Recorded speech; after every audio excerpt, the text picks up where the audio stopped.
Buenas noches, bienvenidos a su programa La Respuesta. Proverbios 16:1 dice: del hombre son las intenciones del corazón, mas de Jehová es la respuesta de la lengua. Del hombre son las intenciones del corazón, mas de Jehová es la respuesta de la lengua. Le saluda Roberto García Amaya. Estamos transmitiendo desde la República de El Salvador para el mundo a través de radiokm.net y en Facebook Live a través de 24 horas de bendición. En esta oportunidad vamos a compartir un tema de actualidad, un tema que es un tema favorito de las esferas gubernamentales y políticas en la mayoría de naciones, y vamos a hablar de paz y seguridad, pero lo vamos a hacer desde la perspectiva bíblica, no desde la perspectiva social. Vamos a ver qué tiene que decirnos la Escritura acerca de estos dos aspectos de la vida cotidiana de todo ser humano. Primera Tesalonicenses capítulo 5, versículo 1 al 6. Primera Tesalonicenses capítulo 5, versículos 1 al 6. Y dice de la manera siguiente: pero acerca de los tiempos y de las ocasiones, no tenéis necesidad, hermanos, que yo os escriba, porque vosotros sabéis perfectamente que el día del Señor vendrá así como ladrón en la noche, que cuando digan paz y seguridad, entonces vendrá sobre ellos destrucción repentina, como los dolores a la mujer encinta, y no escaparán.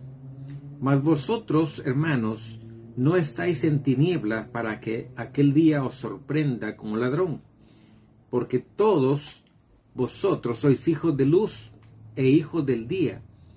No somos de la noche ni de las tinieblas. Por tanto, no durmamos como los demás, sino velemos y seamos sobrios. Es interesante, como lo decía al principio, que hablar de paz y hablar de seguridad son temas muy populares dentro de la sociedad. Todos queremos paz. Incluso hasta se hace un meme por ahí acerca de lo que piden las candidatas a reinas de belleza, paz mundial. El asunto es que la Escritura nos dice que el acontecer de los últimos tiempos no va a ser un tiempo de paz. Va a ser un tiempo crítico, va a ser un tiempo de mucha incertidumbre, de muchas especulaciones. Va a ser un tiempo de violencia. Eso es lo que dice las Sagradas Escrituras. Basta leer algunos versículos de Mateo capítulo 24 para que nos demos cuenta de eso. Mateo capítulo 24, a partir del verso 4, dice lo siguiente: mirad que nadie os engañe. Fíjese cómo comienza: mirad que nadie os engañe, porque vendrán muchos en mi nombre diciendo yo soy el Cristo, y a muchos engañarán. Y oiréis de guerras y rumores de guerras. Mirad que no os turbéis, porque es necesario que todo esto acontezca. Oiga, pero es necesario que todo esto acontezca, pero aún no es el fin. Porque se levantará nación contra nación y reino contra reino, y habrá pestes y hambres y terremotos en diferentes lugares, y todo esto será principio de dolores. Esto es lo que dice la Escritura acerca del acontecer de los últimos tiempos. Sin embargo, hablar de paz es un tema popular, socialmente hablando, y dentro de las esferas políticas es un tema muy popular, porque todo mundo, todo ser humano anhela tener paz. Ahora, ¿qué es la paz? Según la definición de los diccionarios de la Real Academia de la Lengua Española, dice que paz es un estado de armonía. Ahora, ¿qué es la armonía? La armonía es cuando todos los elementos de un proceso trabajan al unísono, cada quien haciendo lo suyo sin perturbar a los demás. Complejo, ¿verdad? Cuando cada quien, en un proceso, cuando cada quien hace lo suyo sin perturbar a los demás. Eso es lo que se define como armonía. Ahora, cuando usted, por ejemplo, enciende su vehículo, usted va a oír, si su vehículo está en buenas condiciones, que casi ni se oye ruido. Porque todas las válvulas, todos los pistones, todos los casquetes, todos los engranajes están trabajando en armonía. Por eso no hay ruido. Pero ¿qué pasa si un pistón falla? Usted va a oír un ruido estridente, un ruido molesto, un ruido incómodo, porque se ha roto la armonía. Ahora, si tener paz es estar en un estado de armonía, ¿cómo podemos hablar de paz en medio de una sociedad convulsionada en la que cada quien está luchando por sus propios problemas, por sus propias dificultades? Y bajo ese contexto y bajo esa actitud, cada quien busca resolver lo propio y no le importa lo de los demás. Eso es lo que vemos socialmente. Ahora, el problema es que ese tipo de situaciones también se ven en las iglesias.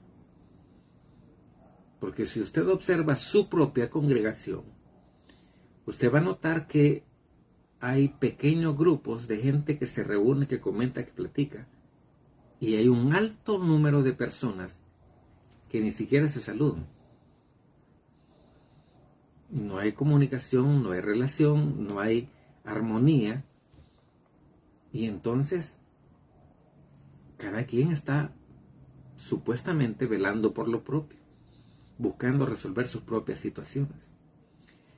Pero cuando hablamos de seguridad, la situación se vuelve todavía más compleja. Porque la seguridad implica que yo no tengo temor de nada que pueda dañarme. La seguridad implica el hecho de que yo estoy tranquilo, estoy relajado, porque no hay nada a mi alrededor que represente peligro. Le pregunto, ¿usted puede salir de su casa? ¿Puede ir a un parque de su ciudad y sentirse seguro o segura? ¿Verdad que está difícil? Porque socialmente no existe seguridad. Y usted puede sentir el respaldo de un agente policial, por ejemplo, si lo ve cerca. Puede sentir cierto estado de protección, pero no tiene seguridad. Ahora, eso en el contexto puramente humano. Pero cuando hablamos de paz y seguridad en el contexto espiritual, la situación es diferente. Porque el primer estado de paz que experimenta el creyente en Cristo Jesús es el perdón de sus pecados, cuando la culpa desaparece y puede dormir en paz y puede relacionarse con los demás en paz, porque ya no hay culpa. Se ha hecho manifiesto el perdón de Dios y entonces hay paz. Ya no hay esa sensación de castigo. Pero cuando hablamos de seguridad, en el plano espiritual, la seguridad tiene que ver mucho con nuestra relación con Dios y con nuestra comunión con Dios. Lo dice el Salmo 91, que muchos lo utilizan como un fetiche. Dice el Salmo 91 que el que habita al abrigo del Altísimo morará bajo la sombra del Omnipotente. El que habita al abrigo del Altísimo morará bajo la sombra del Omnipotente. Significa un estado de protección permanente, pleno, total. Eso es seguridad. Ahora, pero en el contexto en el que el pasaje lo menciona, tiene más que ver con los aspectos naturales que con las condiciones espirituales. Vamos a entrar en materia en el pasaje para que usted vea esas diferencias. Lo primero que vemos en el versículo 1, primera de Tesalonicenses capítulo 5, verso 1, es que el apóstol Pablo está asumiendo que los creyentes de Tesalónica están informados e instruidos y que son capaces de reconocer las señales de los tiempos. A criterio de Pablo, ellos ya no ignoran nada. Son gente que se ha esmerado, que se ha esforzado por aprender, por conocer, y pueden perfectamente discernir las señales de los tiempos. Vean lo que dice el verso 1. Pero acerca de los tiempos y de las ocasiones, no tenéis necesidad, hermanos, de que yo os escriba. O sea, Pablo da por hecho de que ellos saben, que ellos son conocedores. Vea lo que dice el verso 2. Porque vosotros sabéis perfectamente. Oiga, aquí hace el énfasis acerca de lo que él ha declarado en el primer versículo. Porque vosotros sabéis perfectamente que el día del Señor vendrá así como ladrón en la noche. Recuerde que esta figura la utilizó nuestro Señor Jesucristo precisamente cuando estaba dando el discurso de las señales de los últimos tiempos. Si vamos, por ejemplo, a Mateo 24, verso 27, dice, porque como el relámpago que sale del oriente y se muestra hasta el occidente, así será también la venida del Hijo del Hombre. Si avanzamos hasta el verso 38, dice, porque como en los días del diluvio estaban comiendo, bebiendo, casándose y dándose en casamiento, hasta el día en que Noé entró en el arca, y no entendieron hasta que vino el diluvio y se los llevó a todos, así también será la venida del Hijo del Hombre. Entonces estarán dos en el campo, el uno será tomado y el otro será dejado. Dos mujeres estarán moliendo en un molino, la una será tomada y la otra será dejada.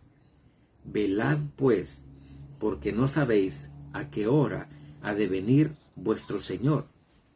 Pero sabed esto, que si el padre de familia supiese a qué hora el ladrón habría de venir, velaría y no dejaría minar su casa.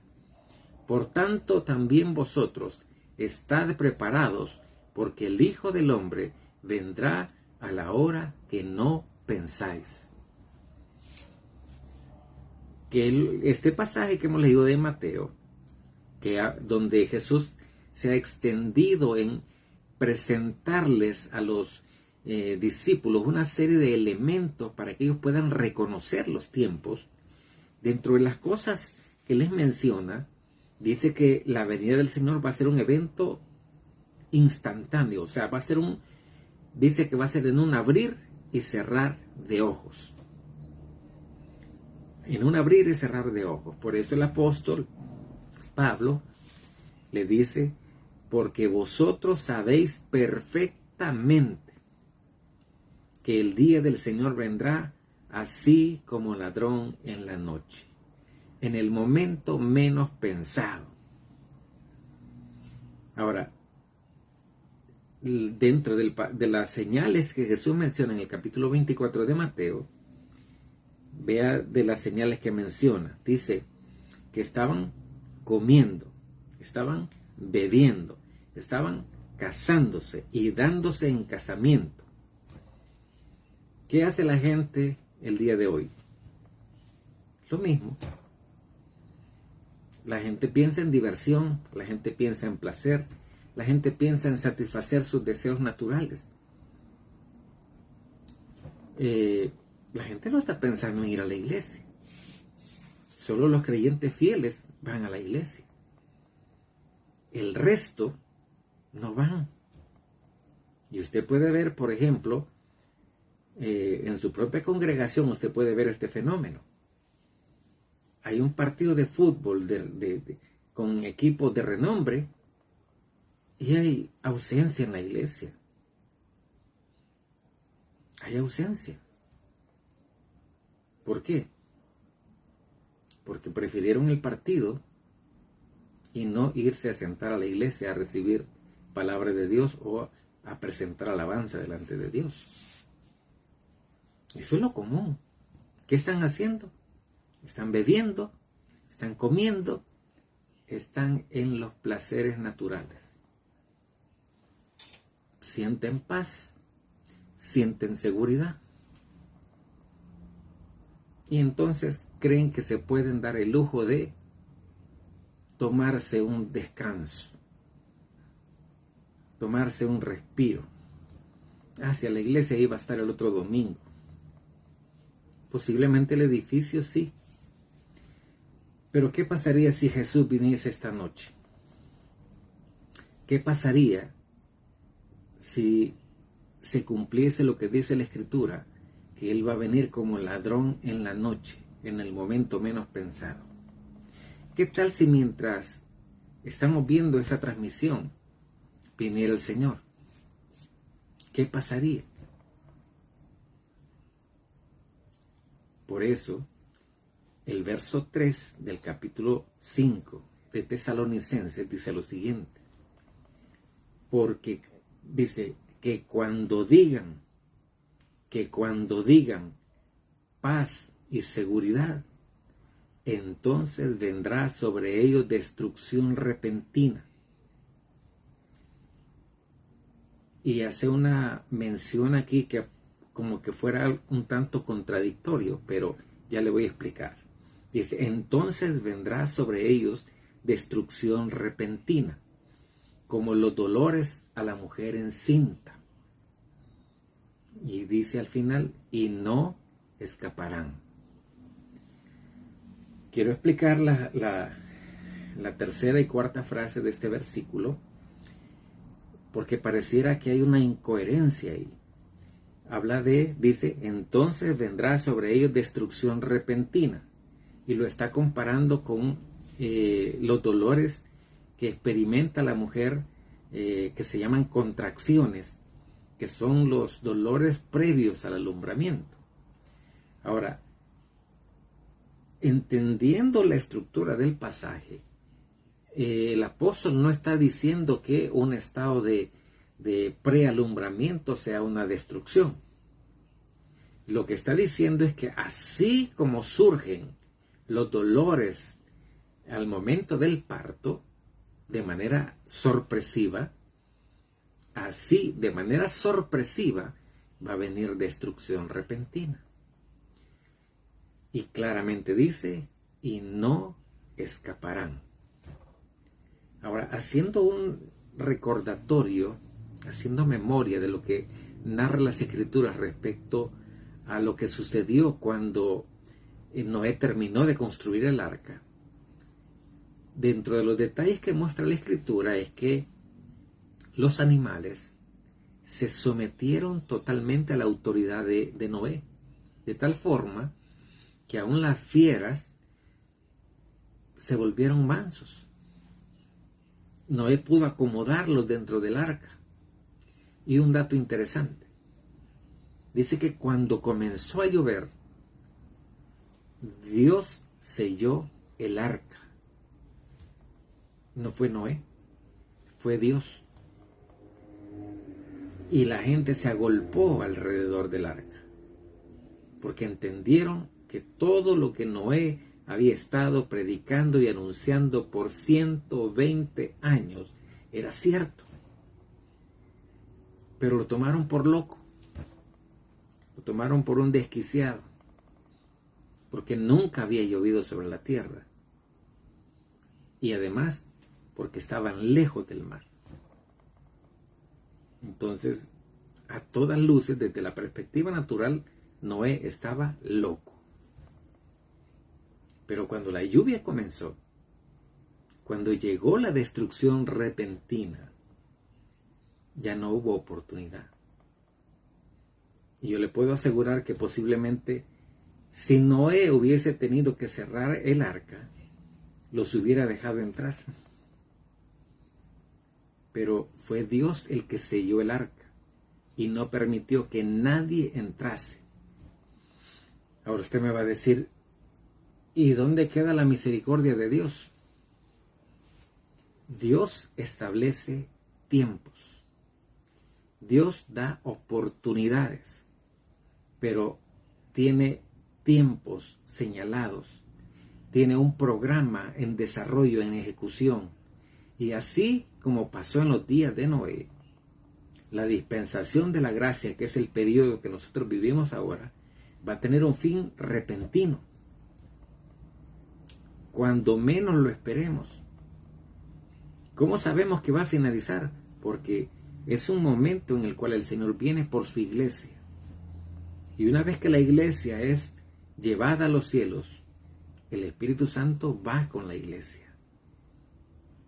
El ser humano sobre la tierra se queda en un estado completamente natural y sin ningún respaldo de parte de Dios. Y ahí van a comenzar los juicios. Por eso dice que cuando digan paz y seguridad, entonces vendrá sobre ellos destrucción repentina. Usted y yo como creyentes no debiésemos crearnos falsas expectativas con las promesas de los políticos, con las promesas de los líderes comunales, regionales. No podemos sobrevalorar las ofertas políticas en comparación a lo que Dios ha establecido. A mí me gustaría decirle que oremos por la paz y que va a venir paz, pero no es cierto. No es eso lo que dice la Escritura. Como leímos de Mateo, dice, pero es necesario que todo esto acontezca y luego vendrá el fin. ¿Qué vemos en el panorama mundial el día de hoy?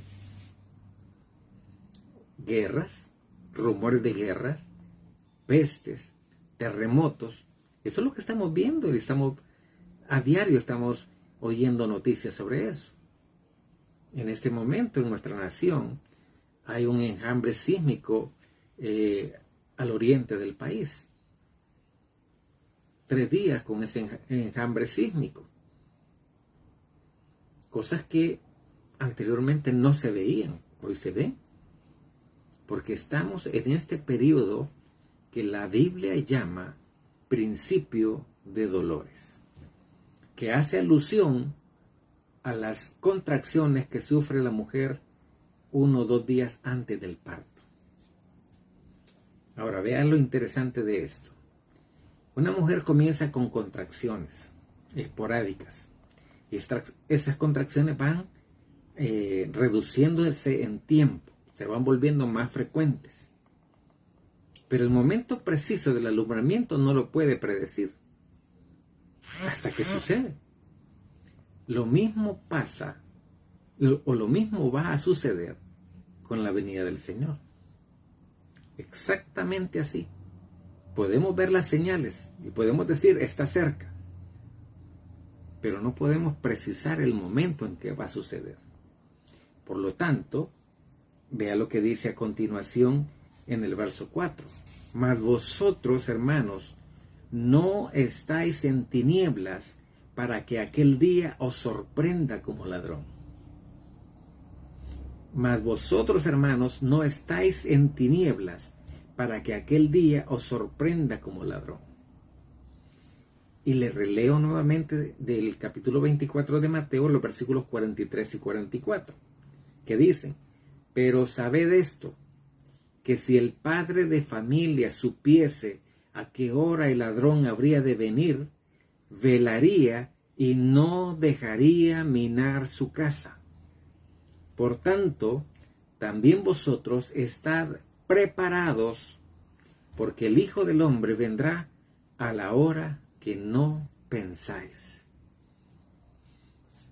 Cuando usted sale de paseo con su familia, supongamos que va a una playa o va a una montaña mientras usted está disfrutando con su familia, está pensando que el Señor ya viene.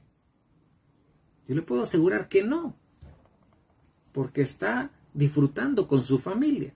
Está disfrutando del ambiente, está disfrutando de la comida, está disfrutando de su entorno, está apreciando la naturaleza. Y entonces lo que menos piensa es que el Señor va a venir. Todos los seres humanos reaccionamos de la misma forma, sin excepción. Por eso dice, por tanto, también vosotros estad preparados, porque el Hijo del Hombre vendrá a la hora que no pensáis. Veamos lo que dice el verso 5. Porque todos vosotros sois hijos de luz e hijos de día. No somos de la noche ni de las tinieblas. Y esto tiene que ver con la naturaleza, nuestra nueva naturaleza en Cristo Jesús. Ahora, hay actitudes que como individuos manifestamos todavía y que en algunos casos son reprochables, porque algunas de las actitudes que se muestran o que mostramos en el día a día, que ya no debiesen estar en nosotros, pero que persisten en manifestarse en nosotros, son producto de que no nos hemos despojado de la vieja naturaleza. Acompáñenme por favor a Efesios capítulo 4, a partir del verso 20. Efesios capítulo 4, a partir del verso 20. Y va a observar aquí cosas interesantes que nos habla el apóstol acerca de la naturaleza, la nueva vida en Cristo. Pero en el verso 20 dice, saca una síntesis, dice, mas vosotros no habéis aprendido así a Cristo. ¿De qué está hablando? Regresemos, vamos al 17, para que veamos todo el contexto. Esto pues digo y requiero en el Señor, oiga, que ya no andéis como los otros gentiles que andan en la vanidad de su mente, teniendo el entendimiento entenebrecido, ajenos de la vida de Dios por la ignorancia que en ellos hay y por la dureza de su corazón, los cuales, después de que perdieron toda sensibilidad, se entregaron a la lascivia para cometer con avidez toda clase de impureza. Mas vosotros no habéis aprendido así a Cristo. Está hablando de aspectos que tienen que ver con la vieja naturaleza, pero que se siguen manifestando en muchos creyentes el día de hoy. ¿Tendrá sentido? ¿Será lógico? ¿Será razonable? Por supuesto que no, porque usted ha leído claramente 2 de Corintios 5:17, donde dice, de modo que si alguno está en Cristo, nueva criatura es. Las cosas viejas pasaron y todas son hechas nuevas. Entonces, ¿cómo puede ser que una nueva criatura tenga el entendimiento entenebrecido? ¿Cómo puede ser que una nueva criatura sea ajeno a la voluntad de Dios por ignorancia? No es razonable.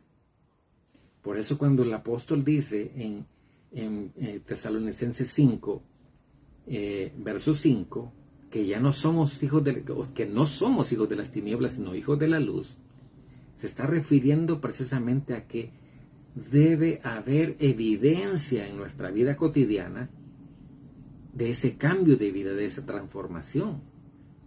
Ahora vea aquí en Efesios 4, a partir del verso 21 dice, si en verdad le habéis oído y habéis sido por él enseñados conforme a la verdad que está en Jesús. Y dice el verso 22, en cuanto a la pasada manera de vivir, despojaos del viejo hombre, que está viciado conforme a los deseos engañosos, y renovaos en el espíritu de vuestra mente, y vestidos del nuevo hombre, creado según Dios, en la justicia y santidad de la verdad. Somos hijos de luz. Ya no pertenecemos a las tinieblas. Fuimos sacados de las tinieblas para anunciar las virtudes del que entregó su vida por nosotros,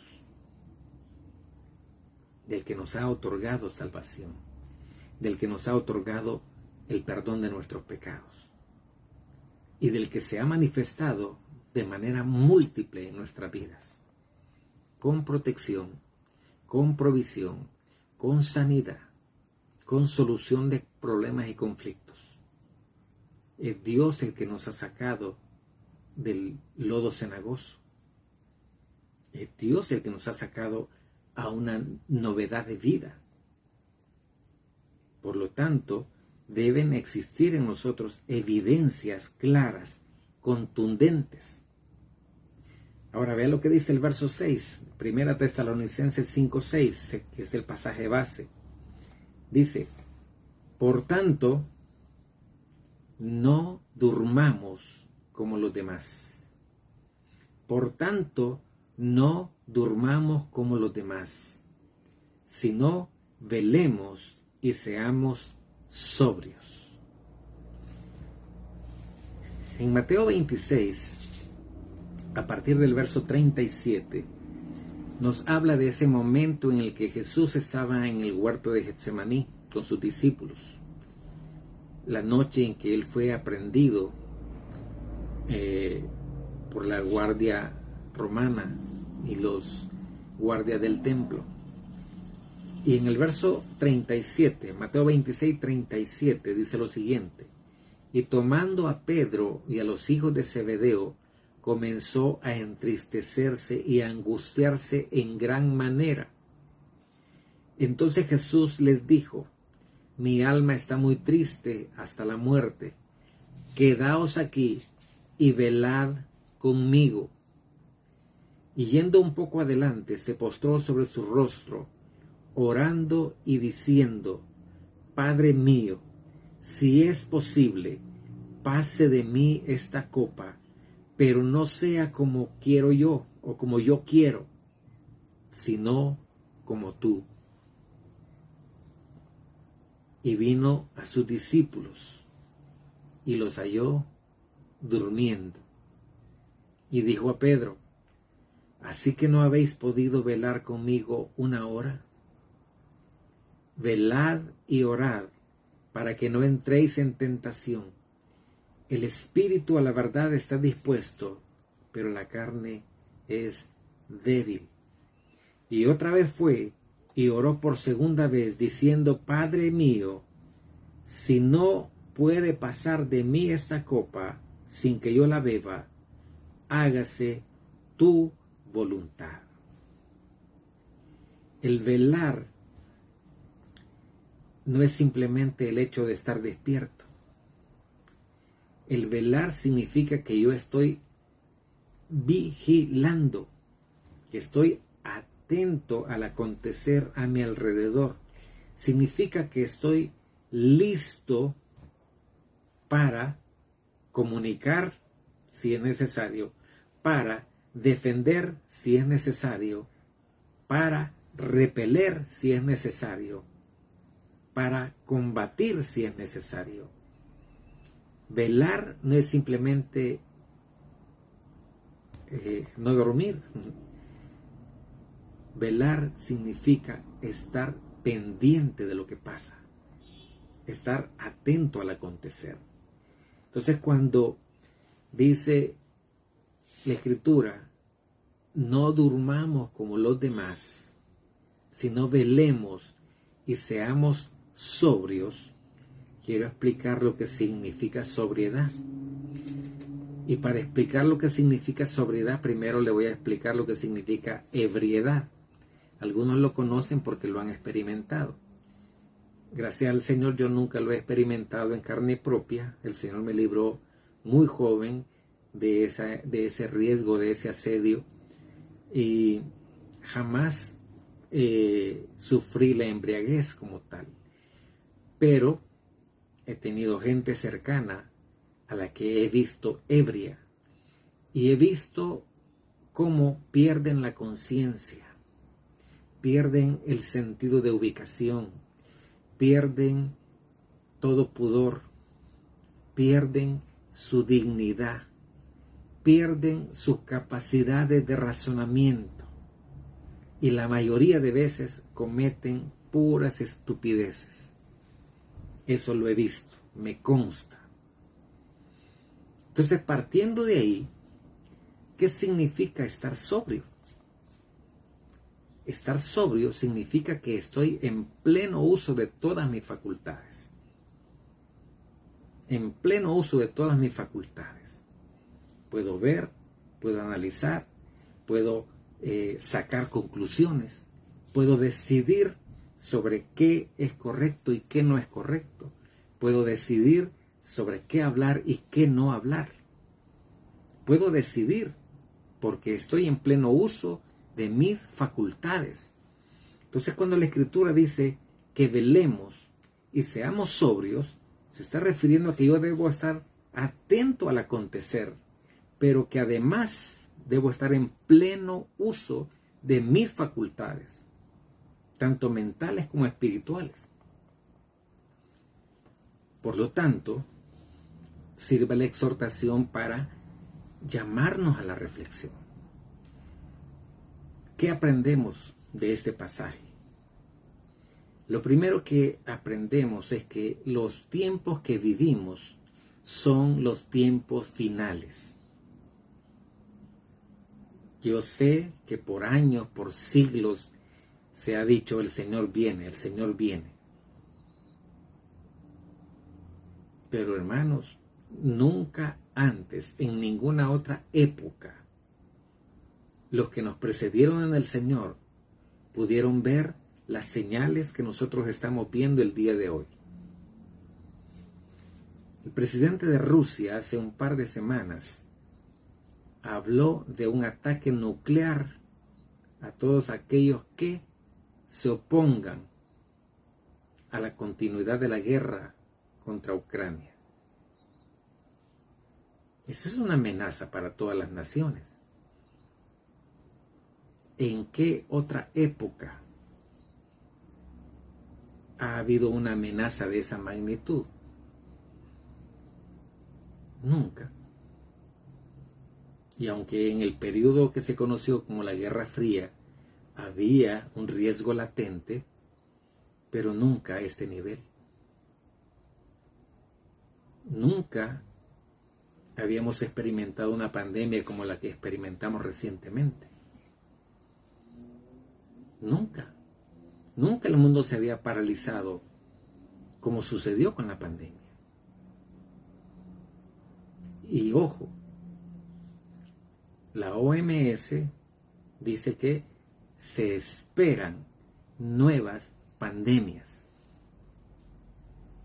Entonces, ¿qué debemos hacer? Lo que dice el verso 6. Por tanto, no durmamos como los demás, sino velemos y seamos sobrios. ¿Por qué? Porque cuando el mundo diga paz y seguridad, lo que va a venir a continuación es destrucción repentina. Lo dice el Señor. No es un presagio mío. Lo está diciendo el Señor, lo está diciendo la Escritura. Nos está previniendo, nos está advirtiendo. ¿Para qué? Para que no suframos como los que no tienen esperanza. Le animo encarecidamente a reflexionar sobre lo que hemos compartido el día de hoy. Porque la vida cristiana no es un juego. La vida cristiana no es una religión, no es una práctica religiosa, es una práctica espiritual. La vida cristiana es una forma de vida, no basada en dogmas, sino en principios espirituales que transforman la vida del ser humano, que le libertan, que le transforman, que le restauran, que le vivifican, que le dignifican incluso.